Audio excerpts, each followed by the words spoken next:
Welcome to this edition of Sartor TV. I'm Tracy Fitzpatrick. Our guest today is author Michele Wucker, an award-winning global thought leader with expertise in crisis management and public policy. She's also founder and CEO of Gray Rhino and Company, an organization that specializes in risk management and response. Her latest book, The Gray Rhino, How to Recognize and Act on the Obvious Dangers We Ignore, explore this highly probable and overlooked threat. Michele, thank you so much for joining us today. Thanks so much for having me. I'm delighted to be here. And I understand, just hot off the presses, you have some exciting news about your new book in China? Sure. It's just come out in China about a month ago, and it's already in its third printing. That is amazing. Congratulations. Thank you. I'm very, very excited, partly because China's really, it's so big, it's got so much power to change so many things, to deal with so many global gray rhinos that, I want to see China use the power. Excellent. Great. Well, tell us, what was the central theme of this new book? Well, it started out trying to ask a question, a super simple question, but super powerful. It's when there's a big, obvious thing that's coming right at you, the gray rhino, the thing with the horn that's dangerous, some people deal with it right away, and some people don't. They let themselves get trampled. And the question really is, what makes the difference between the people who get out of the way of the rhino, the people who harness the rhino, and the people who let themselves get trampled? And it's the whole book is really trying to answer that question, mainly in a corporate or a policy environment, but there's also an element of personal behavior, because kind of personal gray rhinos that we have reflect very, very strongly on how we deal with business gray rhinos or policy gray rhinos. I was just talking to a friend who's a CEO who told me that he and his chief investment officer had been talking about the investments they'd made that didn't work out as well as they would have liked. And he said every single one of them, when we went back and looked at the due diligence, it was clear. It was right there in the due diligence. And most of it was not whether the technology was good or whether the business environment was good. It was none of that. It was personal gray rhinos that the due diligence turned up, the domestic violence, the driving while drunk, those sort of things, and he was amazed. So there's really a powerful connection between the personal things that we don't deal with that we should, and the decisions we make at the business level. Now, why do you think it's important to write this type of book? Why now? Why now? Well, this whole year has been a whole bunch of thundering gray rhinos. You just look at all the problems that the world is facing, climate change issues, inequality, you're looking at the political dysfunction we have in so many parts of the world.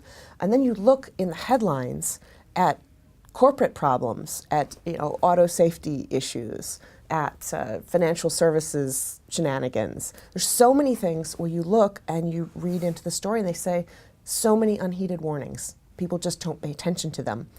And the first time we shopped the book proposal around, we got some pushback from editors. They said, well, of course we should deal with obvious things, but they're obvious and we're already dealing with them, so this isn't counterintuitive enough. At which point I went, oh wow, it's so counterintuitive they don't even know it's counterintuitive. That the most obvious thing that's right in front of you is all too often the thing that you ignore. And I felt it was so important to say something that people thought that they knew, but don't really. And some people get it right away. They say, wow, this is so powerful. I've already applied this to my business. I've already used this in my life. And there's some people who say, oh, well, yeah, it's obvious, blah, blah, blah. And they're invariably the ones who are getting trampled by gray rhinos. They're the ones who need to read it the most. It really was the time. And I think more and more people are starting to embrace it. High-level policymakers, a number of business leaders have told me that they're applying the principles. They're going back to their boards and saying, all right, go out and find the gray rhinos. Find the obvious things that are facing this organization that we're not dealing with. And let's look at them again with a fresh eye and a real sense of purpose. And who is your target audience? I know you talked about a few. Sure, it's decision makers. It's anybody who's got to make a decision, which has actually been interesting to see as the book has come out. I've certainly thought of the CEOs and the policymakers and anyone in a management team at a company at whatever level. I've gotten a lot of interest from employees as well. At some of the speeches I've given, people say, okay, in my company, how do I get this on the radar of my boss? what do I do? And the thing that's really surprised me the most is that although my main audience really is the decision makers, the people who are shaping the future of organizations and communities, there's been a huge response on the personal level again. The preface is the only place where there are personal life examples, although much of the book is relevant. And I gave a talk in Chicago, and a woman came up to me afterwards and she said, "Oh wow, I wish I'd read this book before." She said, "The end of my marriage was a gray rhino." And I have a friend who was hemming and hawing about going to the doctor, which I can totally relate to because I hate going to the doctor, but I'm much better about it than I used to be. And she was coming up with all sorts of reasons not to. And finally I said, "Look, did you read my book?" She made the appointment. She actually went to the doctor. So it's I've actually been trying to think about how I might be able to create some more tools that people can use on the personal level, which, as I noted, is something that's very powerful in business and in work just as well as in daily life. So with all these self-help business books out there, what makes yours stand out from the herd? Well, it's funny you use the word herd because when I was researching the book, turns out the zoologically correct term for a herd of rhinos is a crash. Oh, a crash. Okay. Let's start that question over again. Just kidding.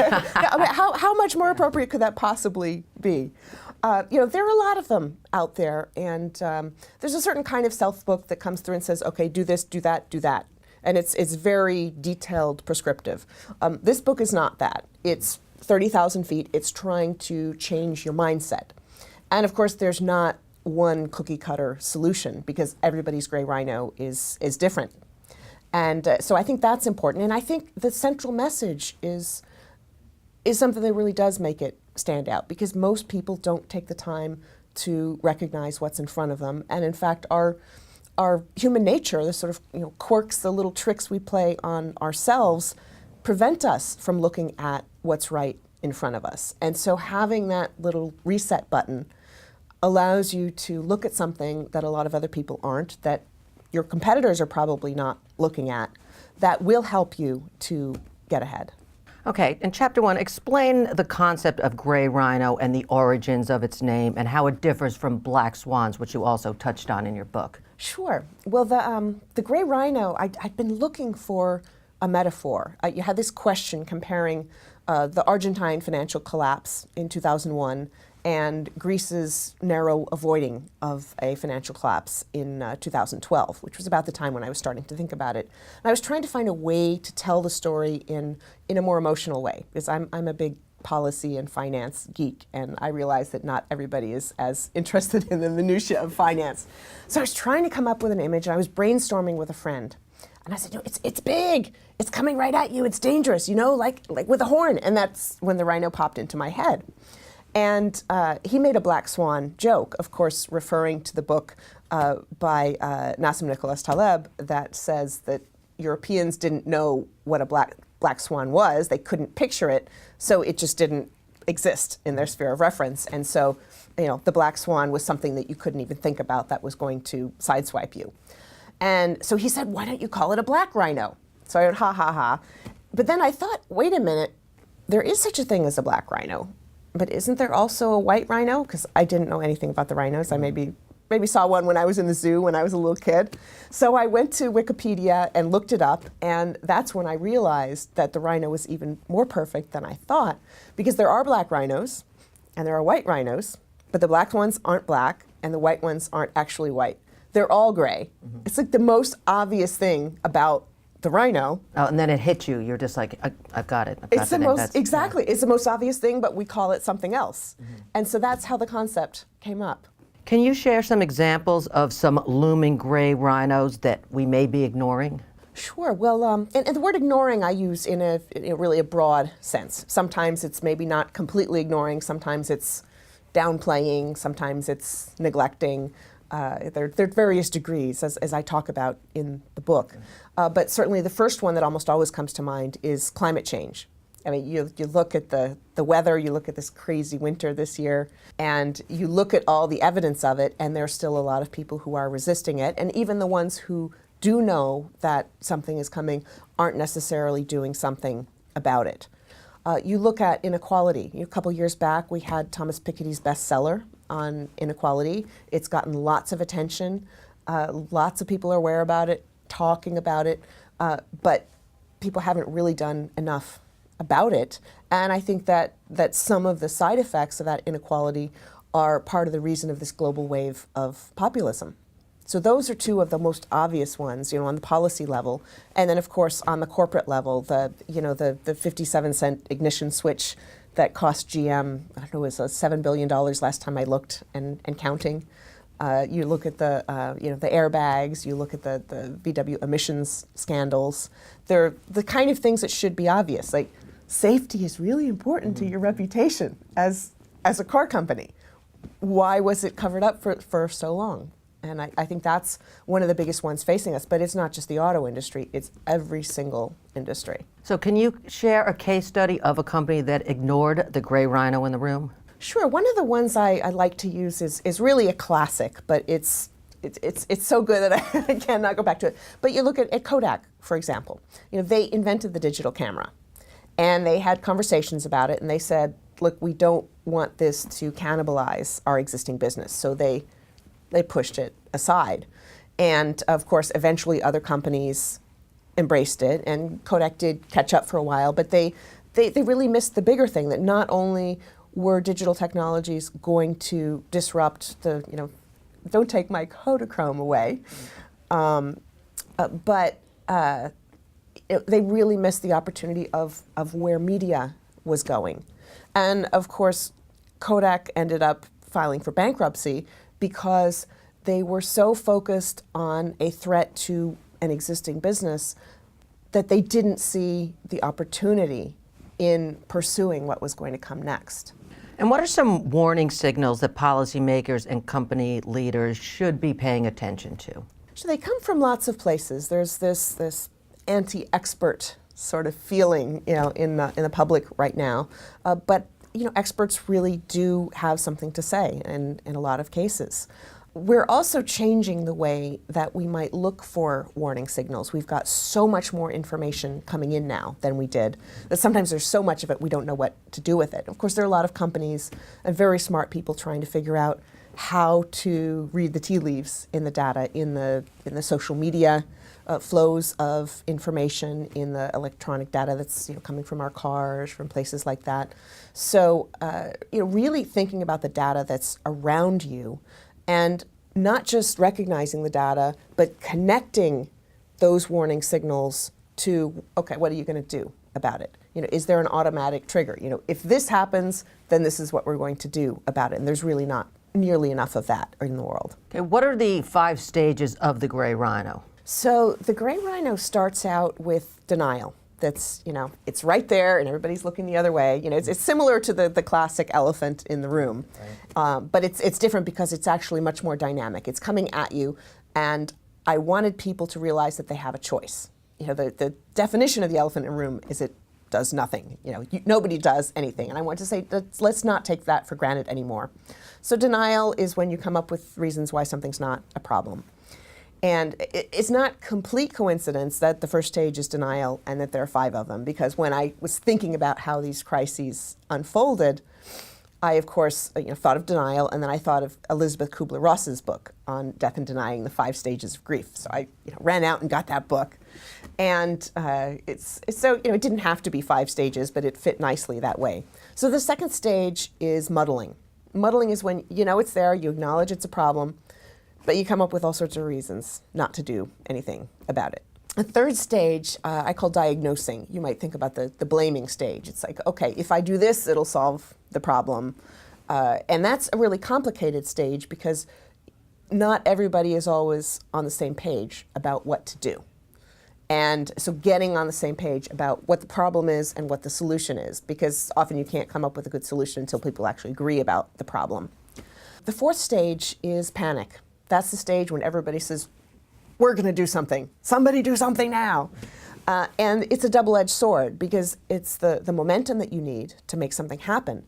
But if you haven't used the earlier stages of the crisis to really come up with a good plan, you are much more likely to make the wrong decision instead of the right decision. So it's it's a complicated stage. And the final one is action. And if you can get from denial to action and leapfrog all the ones in the middle, you're way ahead of everybody else. But action is when you're actually doing something. It usually starts with one person or a few people who are crazy in a good way, who've seen it, who are way ahead of other people, say we've got to do something about this, and they start a movement. The people around them finally grab onto it, and then another circle around them. So they start this snowball that starts moving. The problem with action is that usually it's not nearly as soon as it ought to be. Sort of day late, dollar short. Not necessarily. And actions also might be what you think is the wrong action. Sometimes you go in a zigzag. You don't get to the right place right away. I think about New Coke, which every business school looks at as an example of a marketing fiasco. But the truth is that Coke really did the right things. They saw the market share falling. They tested tastes. They did focus groups. They did their homework. And what they didn't count on was really this brand loyalty, which was actually a really good thing to not know was there. So that when they saw this huge outcry against New Coke and brought back Classic Coke, they handled that very well. And nobody talks about this anymore, but actually their market share started going back up again. So it looked like they made the wrong decision, but they actually made the right decision. Because you just sometimes don't get to the right place in a straight line. You got to go in a zigzag. Took them a little longer, but they got there. Yeah. Okay. Do leaders tend to fall into that herd mentality when trying to extrapolate data in order to predict outcomes? Very much so. The decision-making process is so important, and if there's one takeaway that I would like business leaders to take out of the book, is really that you need to look hard at your decision-making process and make sure that you don't fall into this herd mentality. Part of the reason we don't see gray rhinos is because of our cognitive biases, which become worse when we're in groups. And there's been a lot of work done on confirmation bias, also known as groupthink, which is when you're in a room full of people who are very similar to you, you are much more likely to go along with what the person before you said. And it goes right around the circle where everybody nods, and people don't look at alternative points of view. There's also been a lot of research on diverse decision-making groups handling risk better, on being more productive, their companies being more productive. And by diversity, I mean on all counts. Certainly gender diversity, different cultural backgrounds, ethnic backgrounds, professional backgrounds. If you're all lawyers, how about bringing in an engineer or a tech guy? People who are not from that same point of view. Look at age. If you have a 70-year-old, a bunch of 70-year-olds, why don't you try bringing in some 30-year-olds, 40-year-olds, 50-year-olds? So make sure that your decision-making group represents all of the important stakeholders. Do you have someone who's aligned with your target market? Do you have someone who's aligned with what you need to know about your suppliers and supply chain security? Do you have someone who really understands what's going on with your employees? Do you have all the right points of view covered? And if you do that, if you make sure you've got the right people in the room making the decision, you are much less likely to fall into this herd mentality and end up with a crash. Now, how has social media and big data affected how we do predict these threats? We're still in a learning phase on how social media and big data can change companies' decisions. One of the most interesting things about the US election last fall is there was an Indian company that came up with an artificial intelligence tool that took in 20 million pieces of data, including social media engagement. And they came out a couple weeks ahead of the election and predicted the outcome correctly of the US election. Whereas traditional polls and many of the other predictioneers got it wrong. And it was just fascinating because a lot of people gave them ribbing ahead of time. They said, "Oh, you're going to be wrong," and I think that that real questioning of what are the right sources of data? Are we looking in the right place? Are we asking the questions we need to? And the thing about social media too is that there's this feedback loop. That once certain ideas start going through, and then there can be pushback. So it's a very clear case of bringing something out to the public can actually very, very concretely affect the outcome of something. So you've got to factor that feedback loop in as well. So we're still learning. Explain the term unknown knowns, and can you cite an example of that? Sure. In terms of unknown knowns, it really is the thing that we do know, but we're avoiding knowing it. We just don't want to know it. I think anything in the denial stage. I think the inequality example I gave before is a very strong one. We know that that you're seeing huge changes in the income of the top 1% and in the bottom 50%, and the people in the middle are not super happy with it. Everybody knows that, but policymakers, politicians, and many companies still aren't really trying to deal with that and fix the problem. So they're going back into the ostrich with the head in the sand mode. Discuss the repeated warnings mindset and how can this behavior be changed? Yeah, well, it's interesting. There's so many cases where we hear a warning again and again and again, and some people will deal with it, but sometimes you get the sort of boy who cried wolf example. So if you hear many times that something's going to happen and then it doesn't happen, you're much less likely to respond. Hurricanes are that way, or tornadoes. You get the tornado warning and you go into the basement and you turn on the radio and it doesn't come. And I'm from the Midwest, where people still go into the basement no matter what. But if you hear many times that something is going to happen and it doesn't, you are much less likely to react the next time.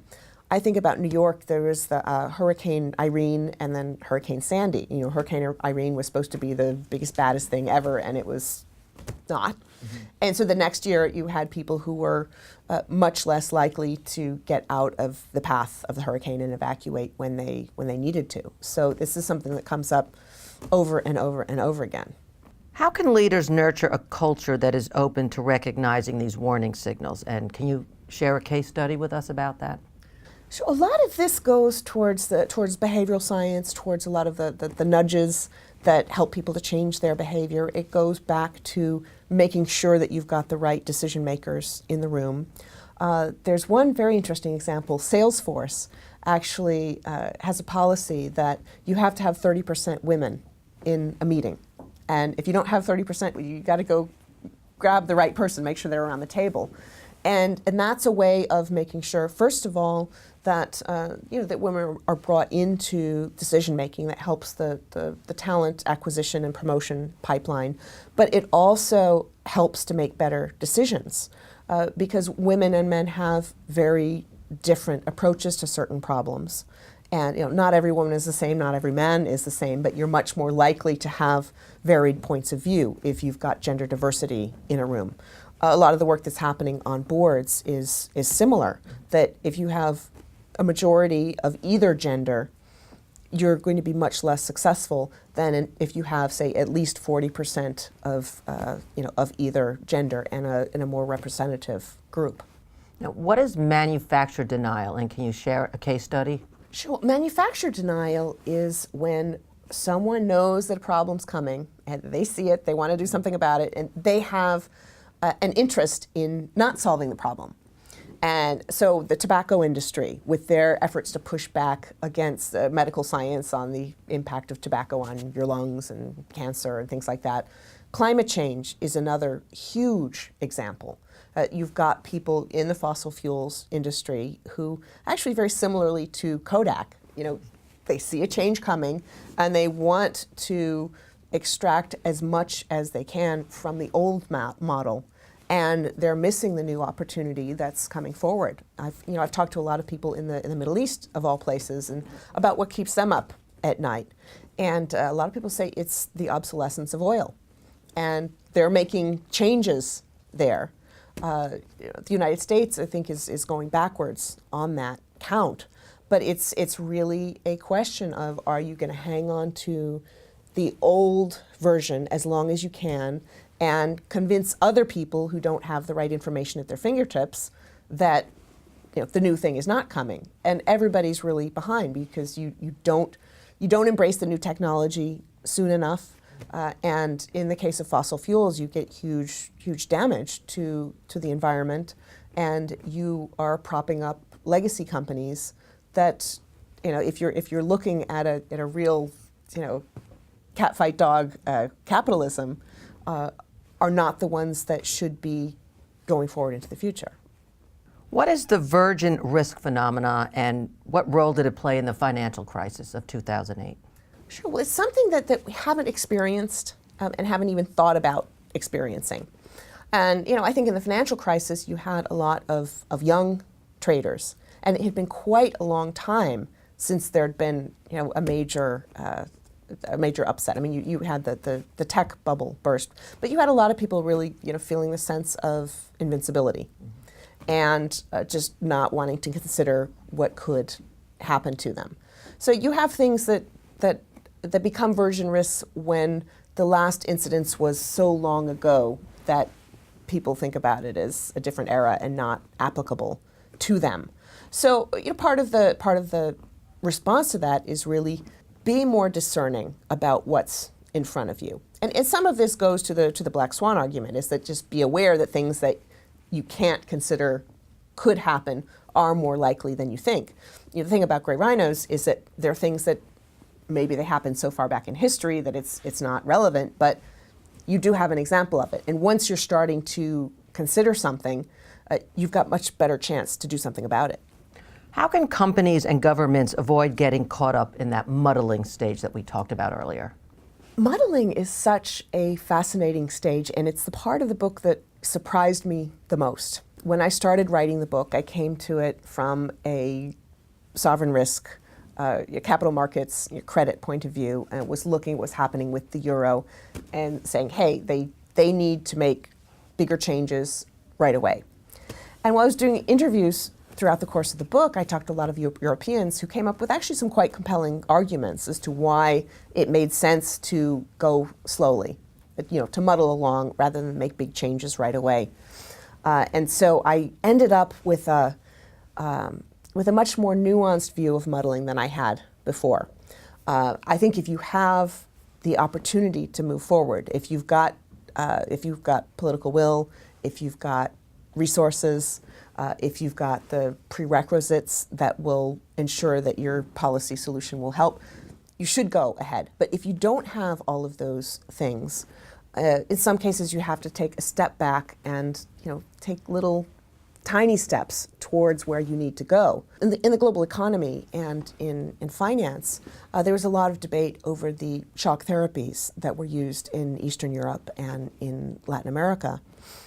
And there have been some studies that said that if countries didn't have in place, rule of law or certain other reasons to trust each other, if there certain things weren't in place, that shock therapy wasn't as likely to be effective.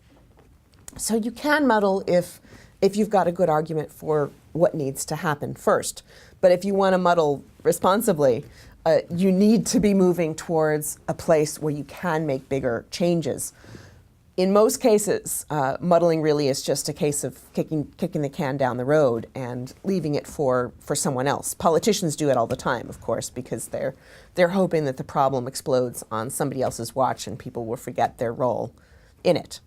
A lot of cases, companies or governments will muddle because they don't have the resources. And the solution to that is long-term budgeting.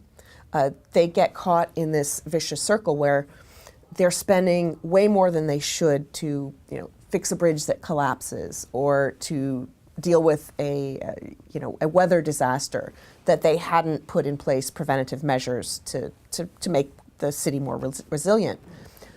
So if, as a government or as a company, you don't invest enough in prevention, you're going to be caught always spending way more money than you need to fix a problem that's urgent and has to be dealt with, and you're going to have less money to put in place the preventative measures that you need to do. So one of the other big takeaways of the Gray Rhino is that you need to do longer term budgeting. Make sure that there's more going into that capital budget. And sometimes that means figuring out what you're going to let fall to the side, that there's some things you just let it go so that you can invest in something that's going to have a much bigger return down the road. There's a lot of research showing that every dollar that's invested in resilience has a payoff of between $4 and $12, which is pretty darn good return, if you ask me. But companies and governments aren't doing nearly enough of that, and to do more of that, they will help themselves to get out of the way of the Gray Rhino and govern better and make their companies more productive. Have you had any feedback from people that have read your book and it opened their eyes to how their behavior was within their company? Does it start to change how they are running their businesses or governments? Very much so. I've heard a lot of feedback from small businesses saying, I look at this all the time.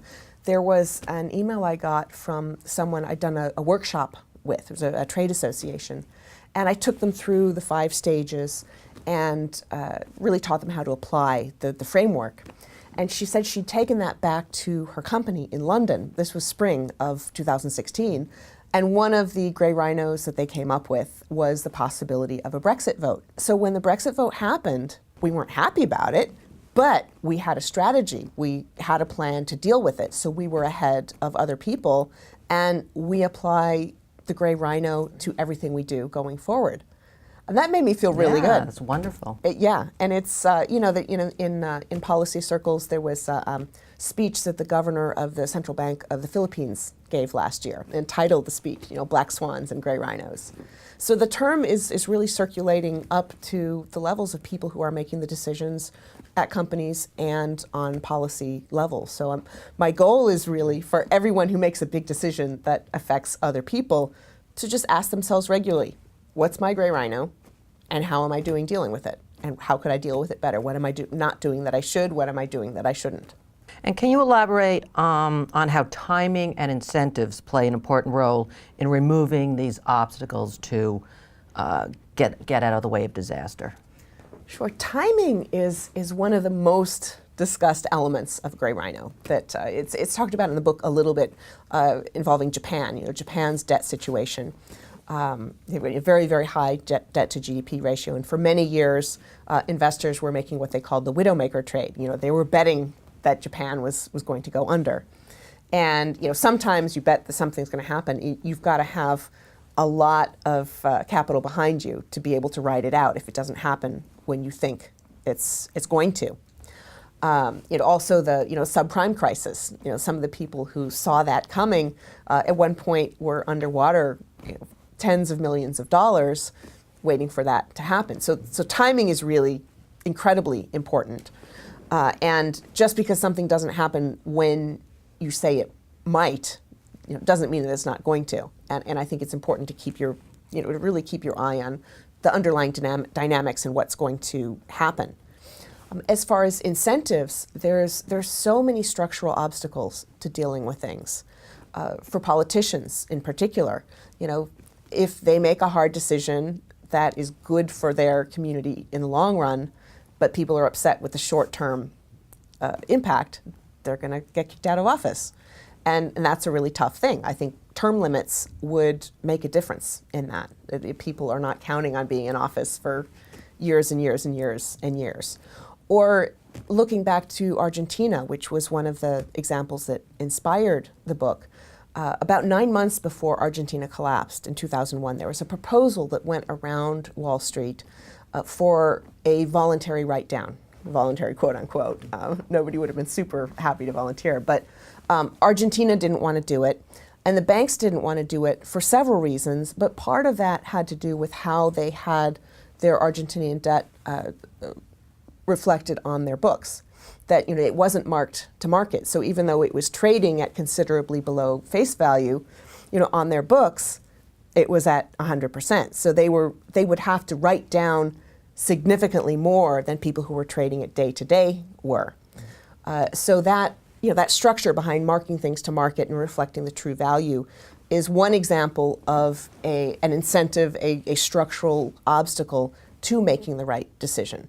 I'm very, very big on process, on policy, on the environment we set up around the decisions that we make. And I feel that people don't pay enough attention to that. And if we were to take a step back and look more at how our systems get in the way of dealing with Gray Rhinos, I think we'd be far ahead of where we are now.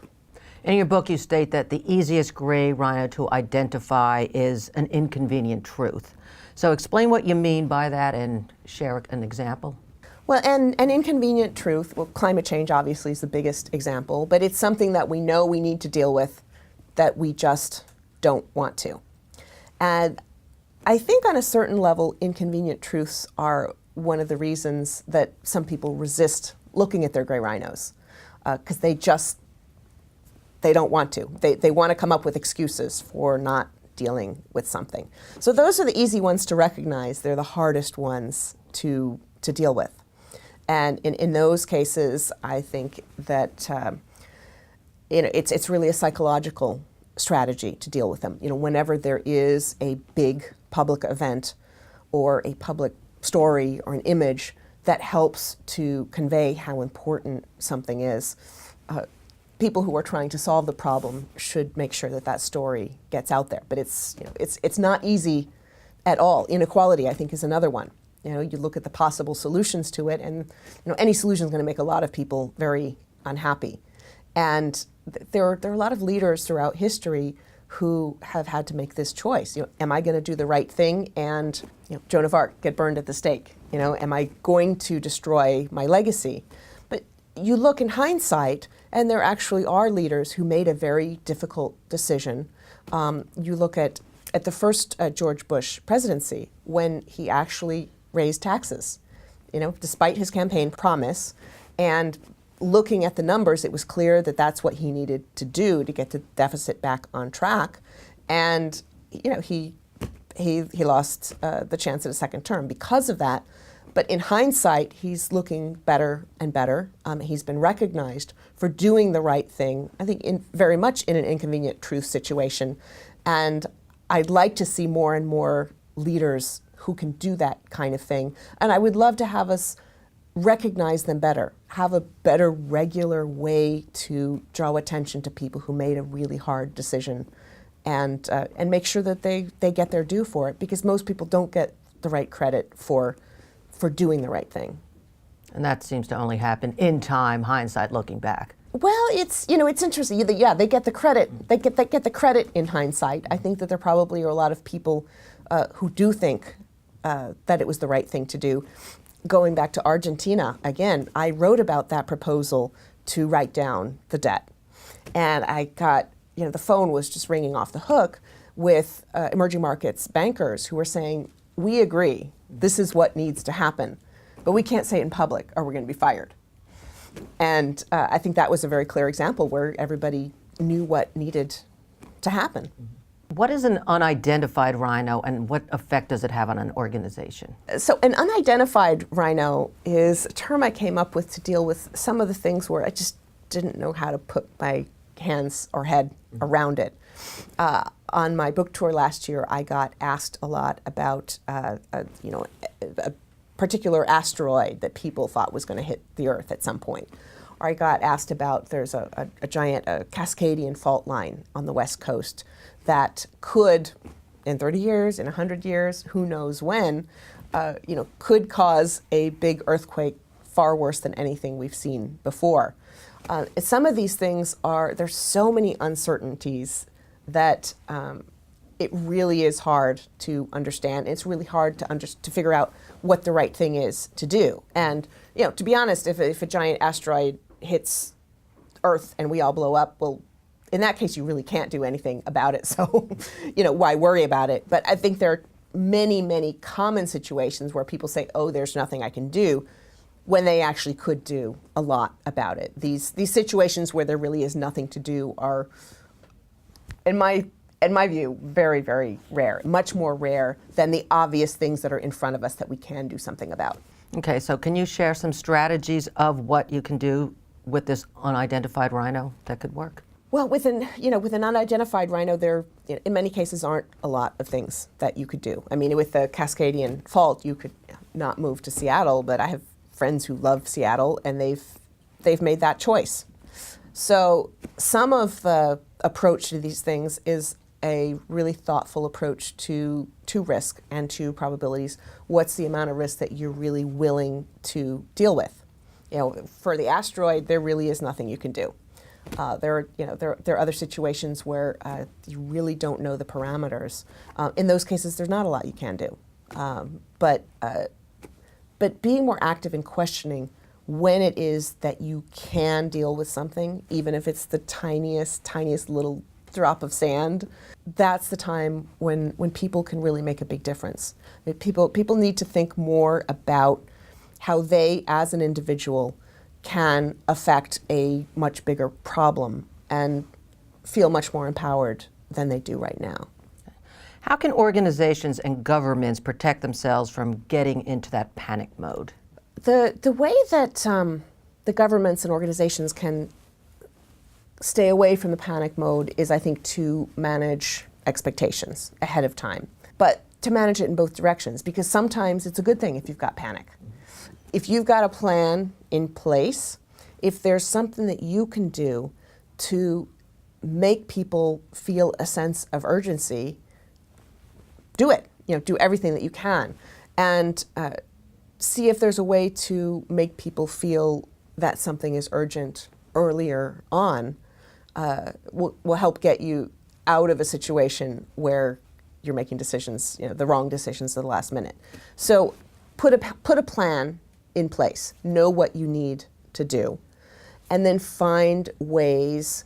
Again, stories, emotional approaches, ways to help people feel that something is urgent, and replace the possibility of panic with a sense of urgency, and really use that to convince people that what you're doing is the right thing to do. So how can organizations set into motion the autopilot threat responses as part of crisis management? Doctors and airplane pilots have a great system for checking what's going wrong, what might go wrong, what's gone right, how to avoid problems. So doctors, when a baby is born, they immediately check the baby's vitals and are ready to deal with it if things are not right. When an airplane pilot goes in and is getting ready to fly, they check everything to make sure that it's doing what it's supposed to. And there are procedures. If something goes wrong, here's what you need to do. Firefighters, airplane pilots, emergency room doctors, in many cases have practiced, have previously experienced, have thought about what to do if certain urgent situations happen. And they've practiced it so much that it's almost second nature to them, that they're really ready for it.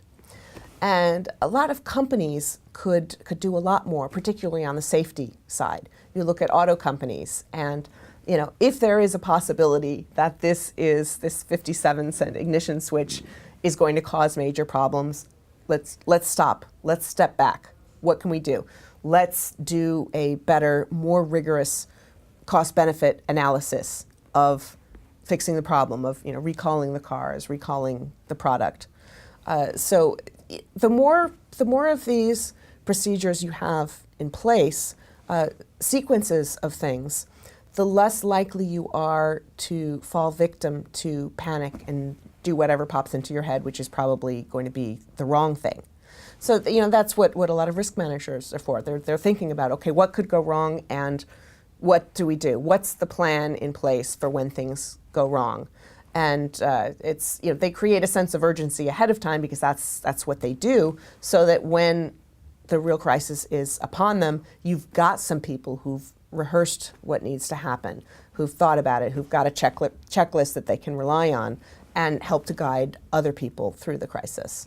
How does breaking a problem into smaller units actually help handle the crisis better? Breaking a problem into small units can help people to feel that a problem is more manageable.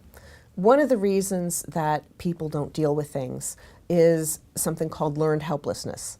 They're not successful in fixing a problem. You tell your boss 5 times we need to do something about this, and your boss doesn't pay attention. At some point you stop talking about it.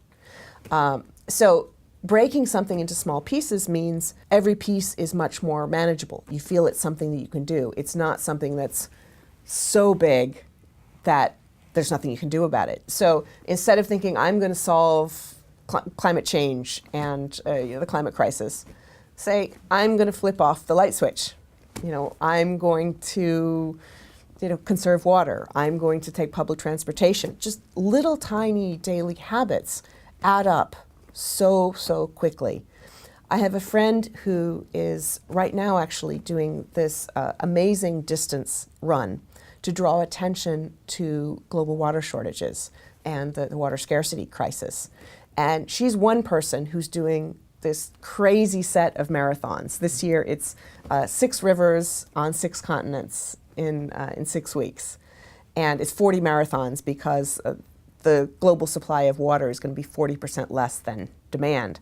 So she's doing this as one person doing this huge undertaking, but at the same time she's asked people to sign a pledge where you'll turn off the shower while you're washing your hair.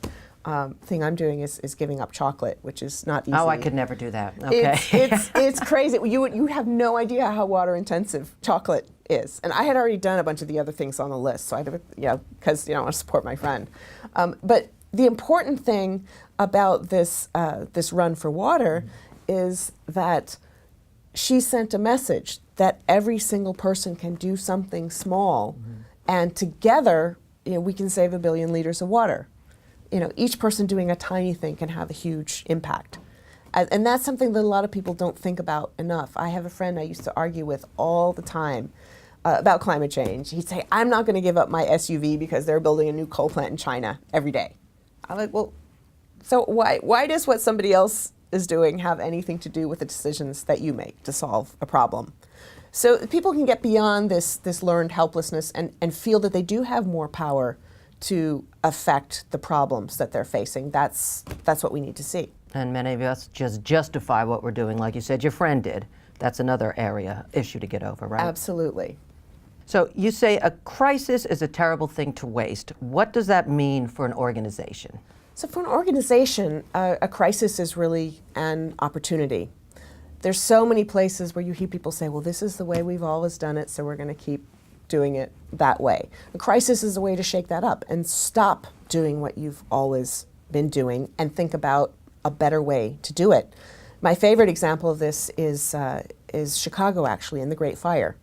The 1871, when the fire happened. There's actually now an accelerator in Chicago called 1871, which starts a lot of new companies, particularly in the tech area. But it's inspired by the fact that Chicago had had many warnings of how dangerous all the wooden buildings close to each other were, and didn't do anything about it. And of course, the city burned down. But as a result, when you go to Chicago, it's rebuilt. They've got alleys.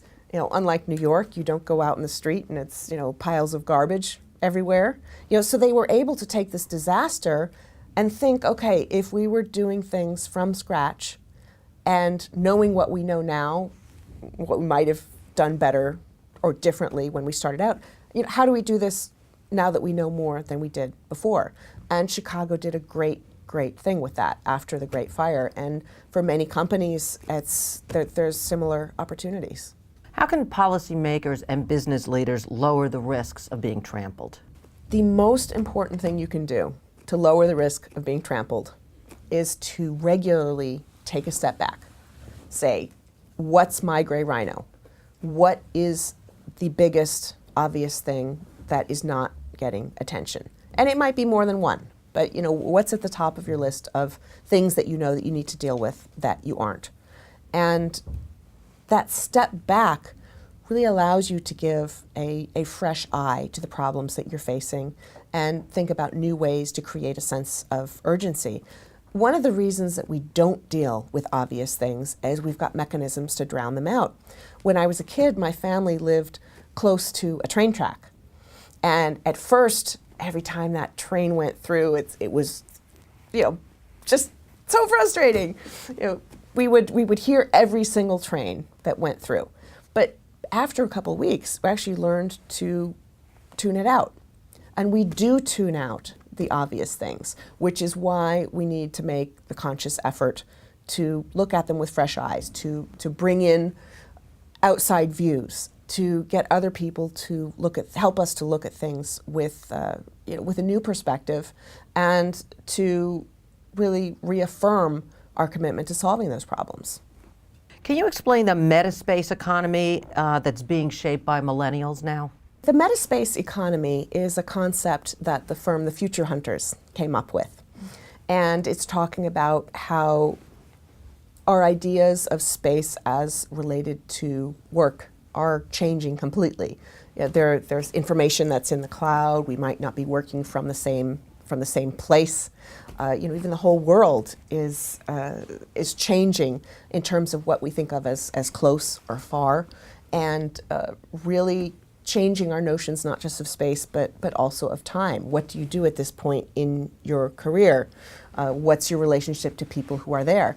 So it's really talking about how the entire work environment and the way we do things is changing. It's one of these complex situations where there's so many variables going on that you can't just pick one, but you need to look at it as a whole. It's really changes in the way that we are going to work, and I think in many cases, millennials are bringing positive changes to the way we think about what we do, what our values are, what we want in products, that what we're buying is not just something that's cheap or shiny, but that also has some purpose behind it, that our jobs are not just making a bunch of widgets, but that what we're doing actually has an impact on the world in some way. It makes something easier for people. It makes something more affordable for people. It advances technology or knowledge, and those new perspectives are very powerful. So many companies talk about millennials. How do we deal with millennial employees? How do we deal with millennial consumers as very much a gray rhino in certain ways, is something that's big and scary. We don't know how to deal with it. But the flip side of the millennial gray rhino is that there are really good things that are happening, and that if your company has a purpose, if your employees feel like they're not just punching the time clock, but doing something important, they're going to be more productive, they're going to be more engaged, you're going to be able to retain more people. Or in some cases, retaining people for the entire career is not what you want to do. In some cases, having people circle between companies might actually be better for all of the companies. So really looking at things that we might have thought of as bad in the past, we can think of as opportunities to change for the better. Okay, what are some of the ways that leaders can free their resources in order to create opportunities instead of using them mostly to deal in crisis mode? The biggest thing that leaders can do to free up resources is to think long-term, to realize that a significant part of their company's value comes from the long-term decisions that they make, and use that to create much more of a productivity and investment mentality instead of simply, what are our quarterly earnings going to be?